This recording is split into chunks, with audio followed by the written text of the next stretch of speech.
এখন ইমানদার কারা? বাংলাদেশে তো আমরা ৯৬% ইমানদার দাবি করি।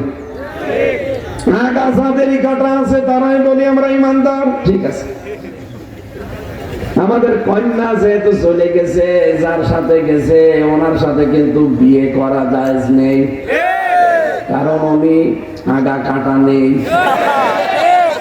দাদা যদি এই বয়সে এসে আমাদের কন্যাকে বিয়ে করতে চায় তাহলে মুসলমান হওয়া লাগবে। আর আমি কি এটা বানালাম? সূরা বাকারার ২২১ নম্বর আয়াতের মাঝের অংশে আছে, ২ নম্বর পারা ১৪ নম্বর পৃষ্ঠা ৪ নম্বর লাইনে আছে, ওয়ালা তুনকিহুল মুশরিকিনা হাত্তা ইউমিনু। যতক্ষণ মুশরিক পুরুষ ঈমান না আনবে, মুসলমান না হবে, ততক্ষণ কোন মুমিনা নারী তার সাথে বিয়ে করা জায়েজ নেই। আমি এটা বললাম এই কারণে, কারণ ওরা এখন বিভিন্ন জিনিস এখন আমাদের কাছে চায়, বলে চট্টগ্রাম আমরা নিয়ে নেব। আরে আপনারা কি যৌতুক নেবেন? আর যৌতুক দেব কি করে? মেয়ে তো পালিয়ে গেছে, পালানো মেয়ে তো বিয়েই মানি না। আগে মেনে নেব তারপরে তো। আর যার সাথে গেছে তার সাথে মানব কি করে? ওখানে ফুল হাতা, আর আমরা হাফ হাতা। হাফ হাতার সাথে ফুল হাতা চাই যাবে না, সুতরাং ওনারে হাফ হাতা হওয়া লাগবে। উনি যেহেতু ফুল হাতা, কালকে দেখেননি ম্যাক্রো কি করেছে? হাত মিলাতে পারছিল, দামই দেয়, ফুল হাতা হবে না, হাফ হাতা হয়ে আসেন, তারপর আপনার সাথে হাত মিলাবে। এই অপমানটা সারা ভারতবর্ষ এখন অপমান বোধ করছে। আরে ম্যাক্রোর মতো মানুষ ফুল হাতা বলে দামই দিল না। এই জন্য দাদা যদি শেষ বয়সে এসে কিছু করতে চান, আপনাকে মুসলমানই দেওয়া লাগবে। আর আপনার যা বয়স, এখন আমরা হাজাম পাবো কোথায়? এখন এই পাকা মোটা সওয়ালের মুসলমানি দিতে গেলে আমার মনে হয় বুড়ো হাজাম লাগবে।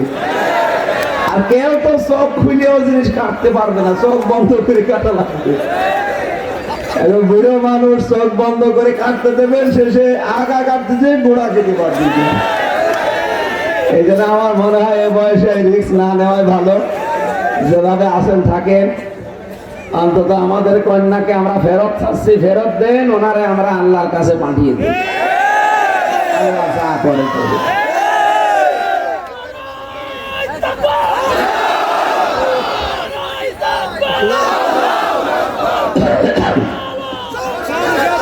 আল্লাহ রাব্বুল আলামিন জানিয়েছেন, ঈমানদার যারা, তাদের ভেতরে ৩টা কোয়ালিটি লাগবে। এদিকে তাকান।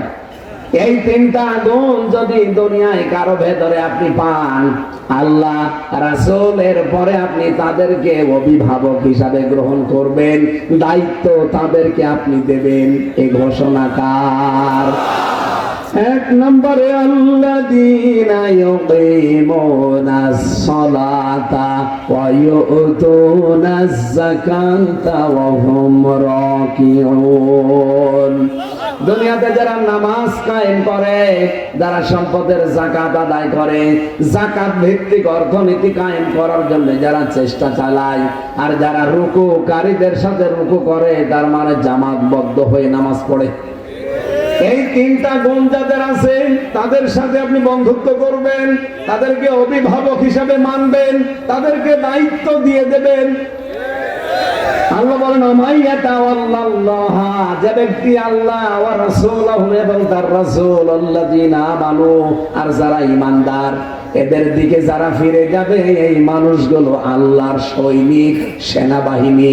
ফাইন্না হিজবাল্লাহি হুমুল গালিবুন, অবশ্যই আল্লাহর সেনাবাহিনী, আল্লাহর দল যারা, তারা বিজয়ী হবে। এটা আমাদের কোনো চিন্তা নেই, টেনশন নেই। যদি আমরা ঈমানদারদেরকে অভিভাবক হিসাবে সামনে গ্রহণ করি, তাদেরকে বন্ধু হিসাবে, দায়িত্বশীল হিসাবে আমরা মেনে নিতে পারি, আমাদের কোনো চিন্তা নেই, আমরাই বিজয়ী হব, গালেব হব। এ ঘোষণাকার।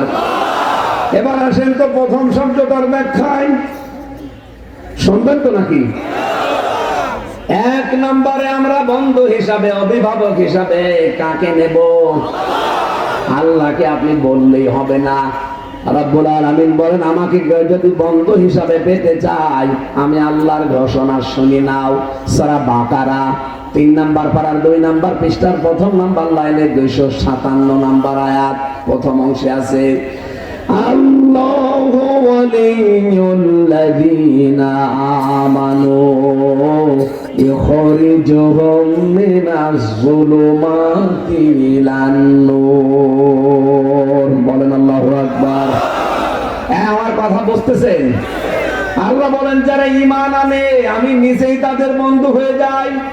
সুতরাং আল্লাহকে কেউ যদি বন্ধু হিসাবে গ্রহণ করতে চায়, আমরা তাকে যদি অভিভাবক বানাতে চাই, ঈমান আনা লাগবে। আরো জোরে বলেন। ঈমান যদি কেউ আনতে চায়, এদিকে তাকান, ঈমান আনতে চাইলেই হবে না, তার আগে একটা কাজ করা লাগবে। এটা সূরা বাকারার 256 নাম্বার আয়াতের মাঝে আছে।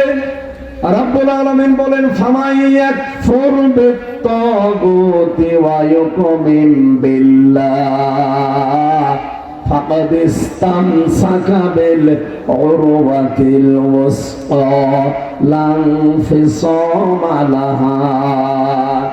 কোন মানুষ যদি ঈমান আনতে চায়, তার প্রথম কাজ হবে সে যেন তাগুত ছেড়ে দেয়। তাগুত ছেড়ে দিয়ে যদি ঈমান আনতে পারে, ও এমন একটা মজবুত রশি ধারণ করেছে যা জীবনও ছিঁড়ে যাবে না। এই ঘোষণাকার। তাহলে এখান থেকে কি বুঝলেন আপনি?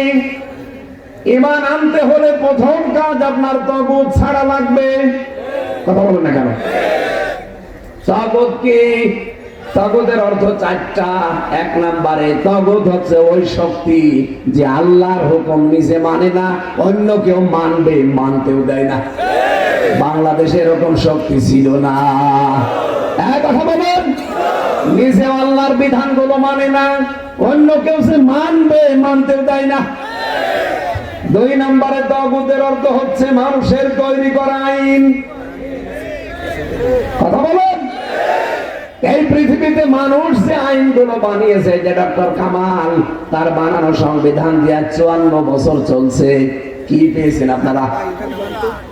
চোর এই দেশে গেলে এই সংবিধান অনুযায়ী বিচার করলে আমরা দেখি চোর জেলখানা যে ডাকাত হয়, ডাকাত গেলে খুনি হয়। এমনকি আমি নিজে দেখেছি গাঁজাখোরকে ধরে পুলিশ জেলে দিয়েছে, ও গাঁজাখোর জেলের ভেতরে যে গাঁজার গাছ লাগিয়েছে। আমি যেই জেলে ছিলাম ওই কাশিমপুরে, ওর নিচতলায় এক গাঁজাখোর, ওর ফাঁসির কন্ডেম সেলের ভেতরে তালা বন্ধ। জেলার একদিন সে দেখে গাঁজার গাছ লাগিয়েছে। কোথায় পেলি? বলছেন স্যার আমি যে আদালতে গিয়েছিলাম হাজিরা দিতে, আমার তো বিভিন্ন হিতাকাঙ্ক্ষী বাইরে আছে, আসার সময় তারা কিছু গাঁজার টোপলা দিয়েছিল, বীজ, গাঁজার বীজ। এই বীজগুলো আমি মুখের এই জায়গায় নিয়েছিলাম, এই জন্য মেশিনে ধরা পড়েনি। ভেতরে এসে আজ 2 মাস আগে গাছ লাগিয়ে দিয়েছি টবের উপরে, দেখেন কত বড় হয়েছে। বলছে পুলিশ তোরে গাঁজা খাওয়ার কারণে দিয়ে গেল জেলে, তোরে আমি এত কঠিন অবস্থায় রাখলাম, আর তুই গাঁজার গাছ লাগিয়েছিস, তোরে এখন স্বর্গে দেওয়া লাগবে। দেবদুলাল হিন্দু তো জান্নাত বলে না, বলে স্বর্গ। তোরে তো এখন আর জেলে রাখলে হবে না, তোরে স্বর্গে পাঠানো লাগবে। তোরে কোথায় দেব? সেখানে তুই গাঁজার গাছ লাগাবি। ডক্টর কামালের বানানো এই সংবিধান বাংলাদেশে 54 বছর চলছে। 17 বার এটা পরিবর্তন হয়েছে। শান্তির পরিবর্তে অশান্তি বেড়েছে। সামনে রমজান মাস, এ মাসে আমার আল্লাহ যে কোরআনে কারীম নাযিল করলেন, এই কোরআনের 55টা নাম আছে, তার একটা নাম হচ্ছে ফুরকান। ফুরকান মানে সংবিধান। ফুরকান মানে এই সংবিধান নামে সূরাতে 77টা আয়াত আছে, 73টা ধারা আছে। বাংলার মুসলমানেরা, এই দেশ যেহেতু সংস্কার আরম্ভ হয়ে গেছে, আমরা চাই যারা দায়িত্বে আছেন, এদেশের মানুষের সবার মনের কথা, সামনে রমজান, আমরা ফুরকান দেখতে চাই।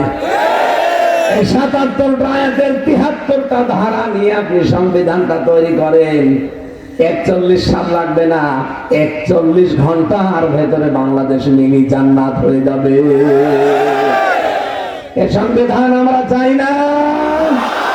তারা চান দেখি লিল্লাহে তাকবীর।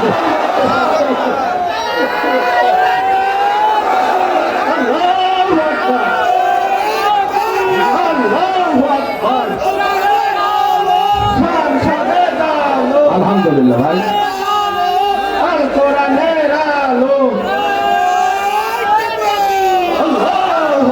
আল্লাহ রাব্বুল আলামিন বলেন, আমি যাদের বন্ধু হয়ে যায় আমার উপর একটা দায়িত্ব চলে আসে তাদের বিষয়ে। ভালো বলতো বুঝে যায়, আমার উপর একটা দায়িত্ব চলে আসে আমার ওই বন্ধুদের প্রতি। আল্লাহ বলেন আমি কি দায়িত্ব পালন করি জানো? ইখরিজুহুম মিনাজ যুলুমাতি ইলান নূর, তাদেরকে আমি অন্ধকারের পথ থেকে আলোর দিকে নিয়ে আসি। অবাগেরহাটবাসী, আল্লাহর কসম এই পৃথিবীতে ইসলাম ছাড়া সব অন্ধকার। ৪,৫০০ ধর্ম চলছে দুনিয়ায়, সবগুলো আল্লাহর ভাষায় অন্ধকার। এই জন্য জুলুমাত বহু বছর।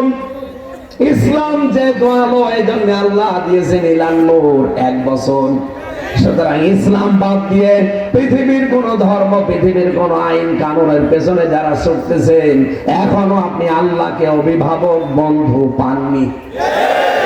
আরে ভাই, আল্লাহ যদি আপনার বন্ধু হয়ে যায়, যে দায়িত্ব নিয়েছেন আল্লাহ, আপনাকে অন্ধকারের ভেতর থেকে বের করে নিয়ে আসবে, তখন আপনার মানুষের তৈরি করা আইনের পেছনে থাকতে পারবেন না। কি করে ইসলাম কায়েম করা যায়, এইটাই আপনার জীবনের প্রথম টার্গেট হবে। আল্লাযীনা কাফারু, যারা কাফের, আউলিয়াহুমুত তাগুত, তাদের বন্ধু হচ্ছে শয়তান, তাগুত। শয়তান যদি কারো বন্ধু হয়, তাগুত যদি কারো বন্ধু হয়, সেই বন্ধু তার উপরে একটা প্রভাব ফেলে। কি করে জানেন? ইখরিজুনাহুম মিনান নূরি ইলাজ যুলুমাত, তাদেরকে আল্লাহর ইসলাম থেকে বের করে নিয়ে অন্ধকারের পথের দিকে ঠেলে দেয়। সুতরাং আপনি যখন দেখবেন যে ইসলাম আপনার ভালো লাগছে না, ইসলামের নিয়ম নীতি আপনার ভালো লাগে না, ইসলামী অর্থনীতি ভালো লাগে না, ইসলামের সমাজনীতি ভালো লাগে না, ইসলামের রাজনীতি ভালো লাগে না, আপনি মানুষের তৈরি করা নিয়ম নীতির দিকে চলে যাচ্ছেন, আপনি বিশ্বাস করে নিতে পারেন শয়তান আপনার বন্ধু হয়ে গেছে। এই যে তারেক সাহেব, তারেক না, ইনি যদি এখন বাড়িতে এসে স্ত্রীকে সালাম দেয়, ওনার বউ যদি সালামের জবাব না দিয়ে বলে ওই শুকুরের বাচ্চা, ওনার রাগ হবে না? ওনারা যদি শুকুরের বাচ্চা, কুকুরের বাচ্চা, এমনকি আমিও যদি এখন বাড়ি যাই, ম্যাডাম যদি বলে কুকুরের বাচ্চা, আমি রাগ করবো না। আমি চিন্তা করে দেখবো আমার শিক্ষিতা বউ, ধার্মিক বউ, জীবনে কোনোদিন আমার মুখের উপরে চোখ তুলে কথা বলে না, আর আজকে আমারে গালি দেয় শুকুরের বাচ্চা বলে, অবশ্যই এর জিনে ধরেছে। জিনে না ধরলে তো অন্তত গালি দেওয়ার কথা না। আপনি যখন দেখবেন আল্লাহর ইসলাম বাদ দিয়ে, আল্লাহর ইসলামের যে রাজনীতি, এইটা বাদ দিয়ে মানুষের তৈরি করা নিয়মের দিকে আপনি ছুটে যাচ্ছেন, আপনি বুঝবেন যে আপনি স্বাভাবিক নেই, আপনাকে জিনে ধরেছে। জিন মানে এত সহজ ভাবে বোঝানোর পরও যদি কেউ বলেন যে না আমি বুঝি না, এদিকে আসে, এমন চড় দেব কানের নিচে, সব বুঝি।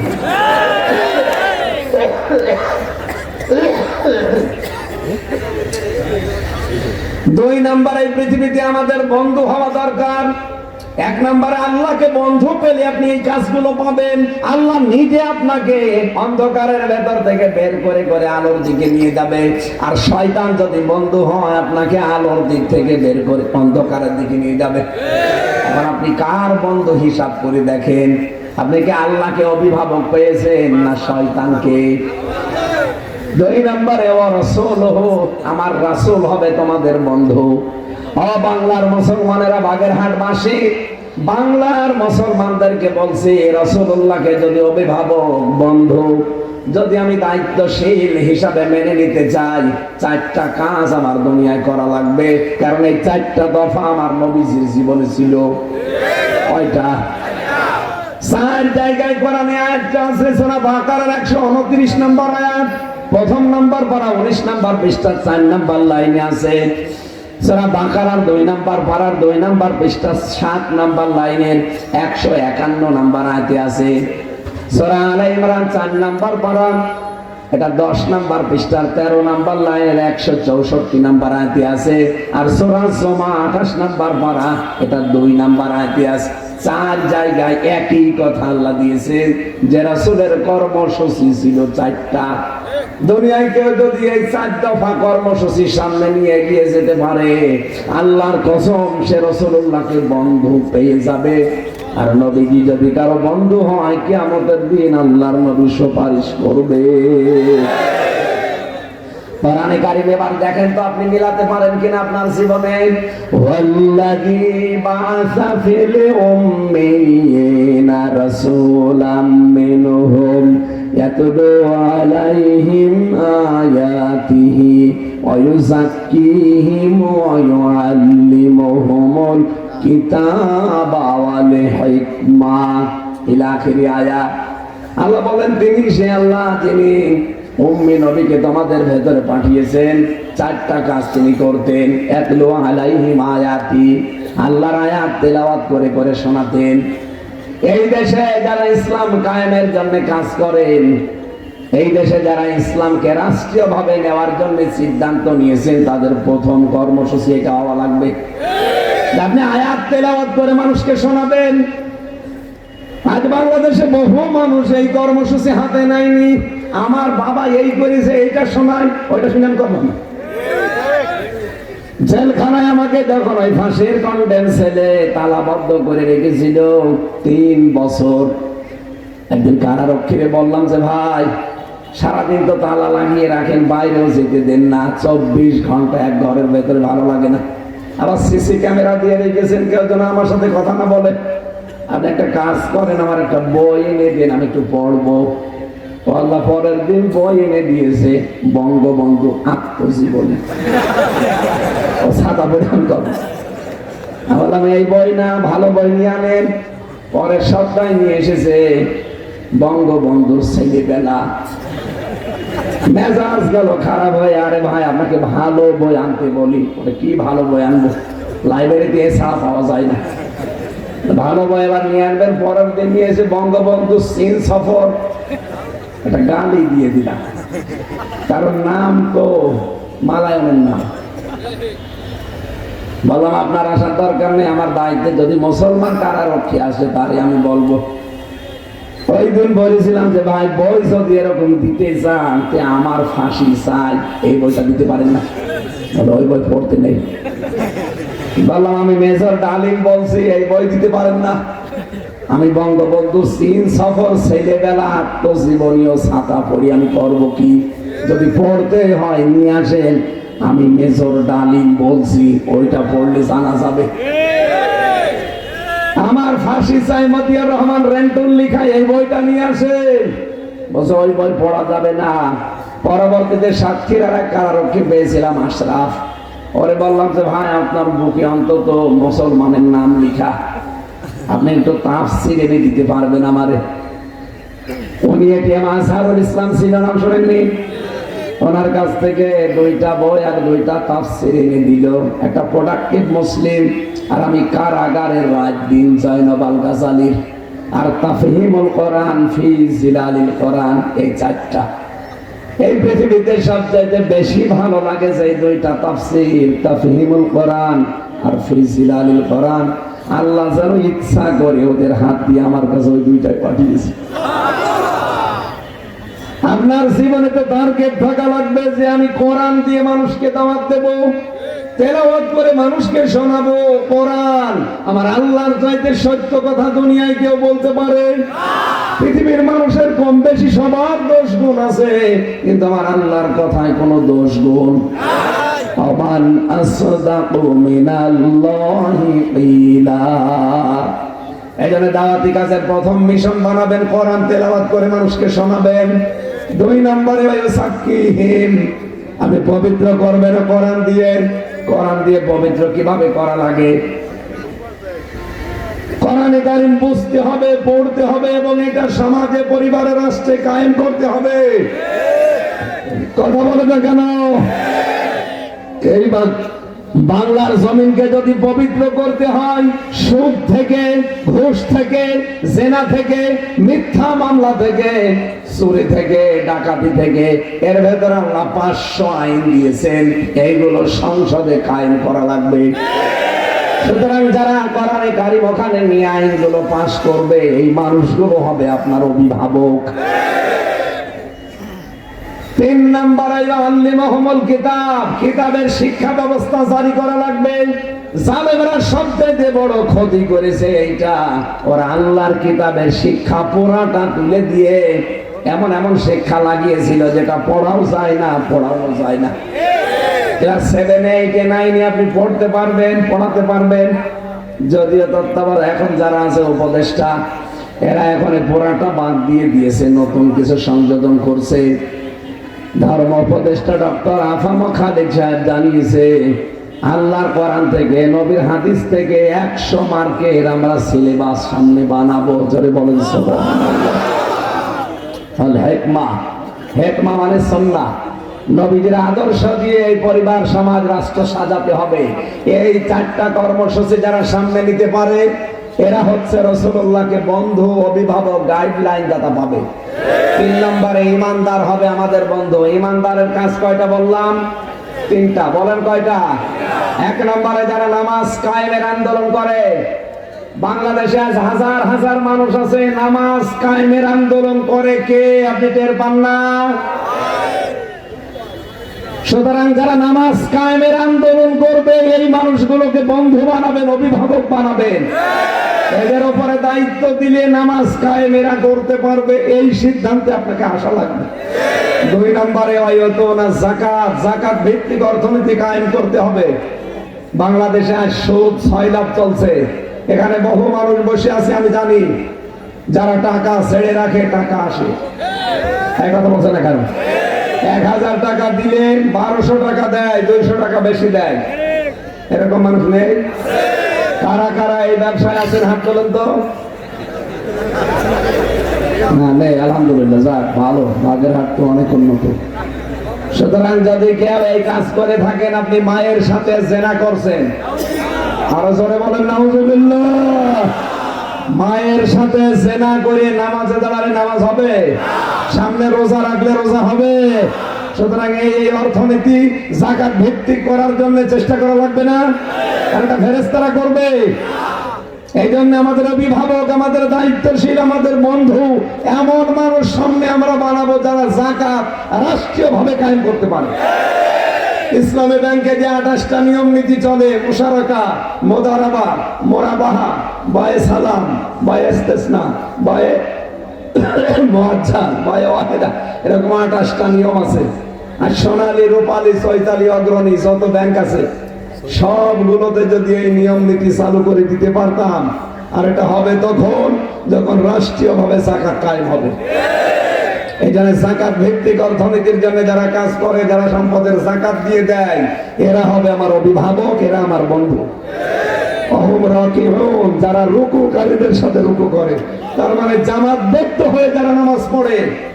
আর জামাতবদ্ধ নামাজ আমাদের নেই অনেকের, কারণ আমরা এমন সিলেবাস বানিয়েছি যেখানে নামাজ জামাতে পড়া লাগবে, এটা আবার লিখে রাখা লাগবে। এটা কয়জন করেন? যারা এটা করবে যে লিখে রাখা লাগে, আমি জামাতে নামাজ পড়লাম না একা একা পড়লাম, এইটা আপনাকে লিখে রাখা, পরবর্তীতে আপনাকে দেখানো লাগবে। সুতরাং জামাতে নামাজ পড়ার গুরুত্ব বাড়াতে হবে। নবীজির কাছে কান্ত এসে বলে, হে রাসূল, আমি চোখে দেখি না, মাঝে মাঝে মানুষজন পাই না, জামাতের যে গুরুত্বের কথা বললেন, আমাকে কি ছাড় দেওয়া যায়? নবীজি বললেন, ঠিক আছে, মানুষজন পাও না, যাও, ছাড় দিয়ে দিলাম। হযরতে আবু হুরায়রা বলেন, লোকটা যখন হেঁটে যাচ্ছিল, নবীজি আমার ডাক দিলেন অন্ধকে, তুমি কি মসজিদে মুয়াজ্জিনের আযান শুনতে পাও? বলে হ্যাঁ। নবীজি বললেন, না, তোমার কোনো ছাড় নেই, মসজিদের মুয়াজ্জিনের আযানের জবাব দিবা, আর বাড়ি থেকে মসজিদ পর্যন্ত একটা রশি টানিয়ে রাখবা, কাউকে যদি না পাও রশি ধরে ধরে এসে জামাতে হাজির হয়ে নামাজ পড়বা। একটা অন্ধ মানুষকেও নবীজি ছাড় দেননি, আর আমরা ভালো মানুষ জামাতে নামাজ পড়তে চাই না। আশা করছি এটা ঠিক রাখা লাগবে আমাদের। এই তিনটা গুণ যাদের ভেতরে পাবেন এরা হচ্ছে খাঁটি ইমানদার। এদেরকে অভিভাবক, বন্ধু, গাইডলাইন দাতা, অভিভাবক এবং এদেরকে দায়িত্বশীল বানানো যায়। এই তিনটা গুণ যাদের ভেতরে পাওয়া যায়, যারা আল্লাহর দিকে, রাসূলের দিকে, ইমানদারদের দিকে ফিরবে, এই দলগুলোর সামনে গালেব হবে, বিজয়ী হবে, এই গ্যারান্টি, এই সিদ্ধান্ত নিয়েছেন আমার আল্লাহ। আল্লাহ যেন এই আয়াতটা আমাদের প্র্যাকটিক্যাল লাইফে চর্ম চোখে দেখান, বলেন আমিন।